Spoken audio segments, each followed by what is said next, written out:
स्थान से चरक संहिता का पहला स्थान।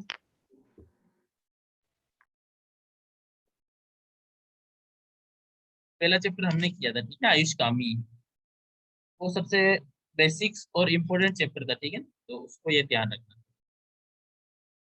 के के बाद है सेकंड चैप्टर। देखो सेकंड चैप्टर है दिनचर्या। तो देखो सबसे पहले आयु की कामना करने के लिए बताया है कि आयु की कामना कैसे करेंगे, तो वो आयुष कामनी चैप्टर में बताया।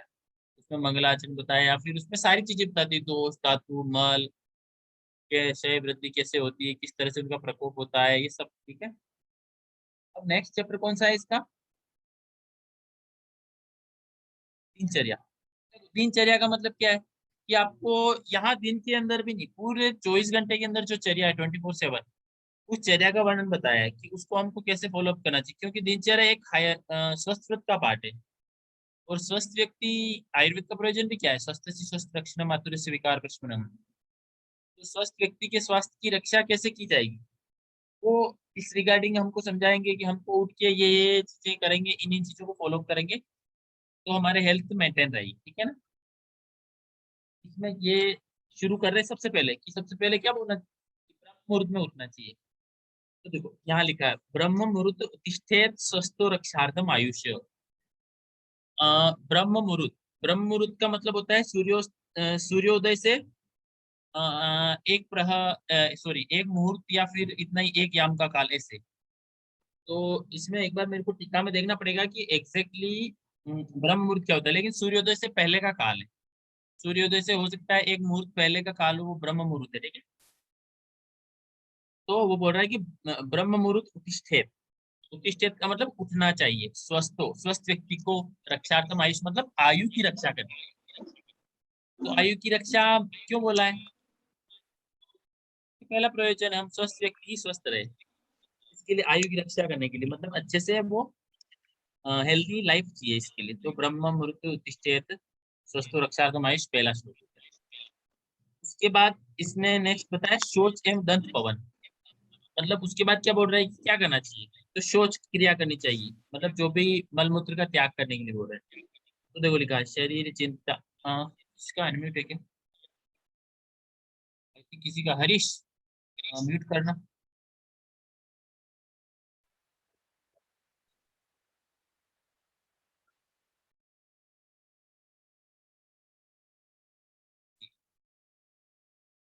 तो सेकंड है कि शौच। तो देखो चरक पहले क्या बोलता है, चरक आगे जब स्वस्थ का पाठ पढ़ेंगे तो चरक सबसे पहले अंजन बोलता है, सबसे पूछ के पहले अंजन बताया है, जबकि इसने बोला है ब्रह्म मुहूर्त में उठना चाहिए। तो ध्यान रखना है।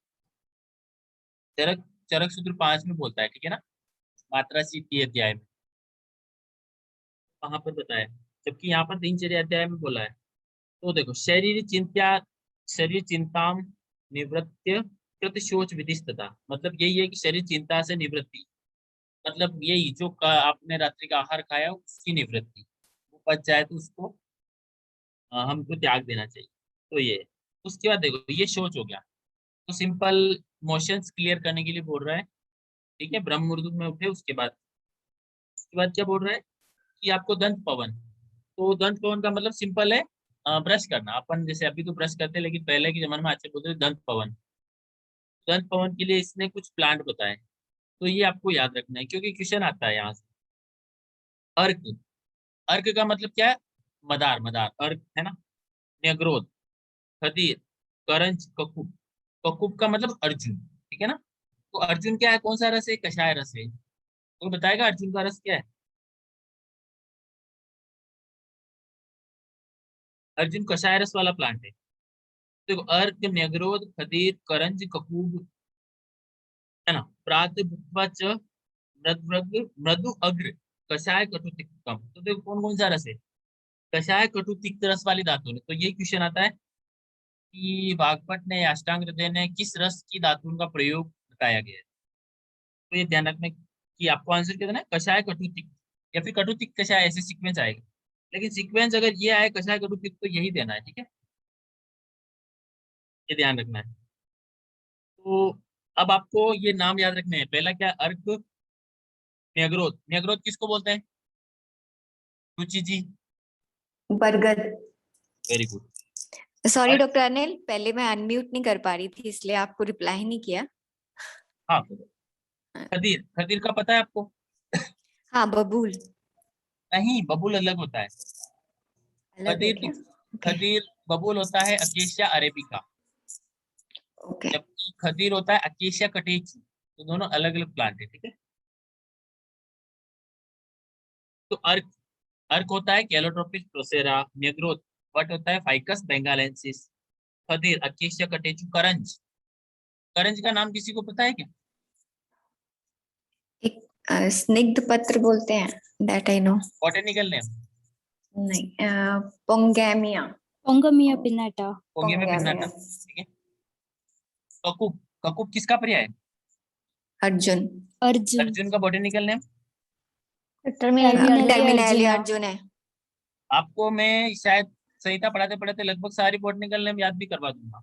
बस आपको याद रखना है कि मैंने जैसे आज मैंने 5-6 बॉटनिकल नेम बताए, अर्क, नेग्रोध, खदीर, करंज, ककूब। अब इनकी फैमिली आप देखना किसकी फैमिली क्या है। अर्क की क्या है, नेग्रोध की क्या है, खदीर की क्या है, करंज की फैमिली क्या है, ककूब की फैमिली क्या है। इन सभी की फैमिली याद रखना, सभी की लगभग फैमिली अलग अलग है। अर्क की है यूफोर्बिएसी है। हाँ सर, आजकल पीढ़ी से। नेग्रोध वट की कौन सी है? ओम्बेकेसी या मोरेसी, मोरेसी फैमिली, ठीक है। उसके बाद खदीर, खदीर की फैमिली कौन सी है? अरे बबूल, खदीर की फैमिली क्या है? नेग्रोथ, सिसल पिनियोइडी। करंज की क्या है? लेग्यूमिनेसी, वही लेग्यूमिनेसी सिसल पिनियोइडी। और अर्जुन की क्या है? कॉम्रेटेस। तो देखो ये बोला है, तो आपको ये सारे याद रखने हैं क्योंकि ये पूछ सकता है कि वाग्भट के अनुसार कौन सा धातु नहीं बताया है। तो आपको ये भी पूछ सकता है कि इनमें से कौन सा नहीं, 3 ऑप्शन ये दे दे, कोई एक डिफरेंट ऑप्शन दे दे, या कौन सा बताया है तो 3 अलग दे दे, इनमें से एक ये दे दे। रस का ध्यान रखना है कि कौन सा रस का सेवन करने के लिए बताया, मतलब कौन से रस वाली धातु का यूज करना है। कषाय घटोत्कच ध्यान रखना है। उसके बाद क्या बोल रहा है? कनिनी अग्र सम स्थोल्यम प्रगुण द्वादश अंगुलम। क्या बोल रहा है? कनिनी का, ये अंगुली है ना कनिनी का, इसकी मोटाई की होनी चाहिए, ठीक है। तो ये क्वेश्चन आता है कि किस मोटाई की धातु का प्रयोग बताया है। तो कनिनी का अंगुली, ठीक है ना। और कितने अंगुल? 12 अंगुल। तो देखो कैसे कैसे काउंट करते हैं अंगुल को, एक ऐसे 4 अंगुल ये हो गया, 4 8 और 1 4 12, तो 12 अंगुल। ये 4 अंगुल की लंबाई है, ठीक है ना। हम कभी भी अंगुल को ऐसे नहीं नापते हैं, अंगुल को ऐसे नापते हैं, ठीक है ना, ऐसे यहाँ से यहाँ तक, ठीक है।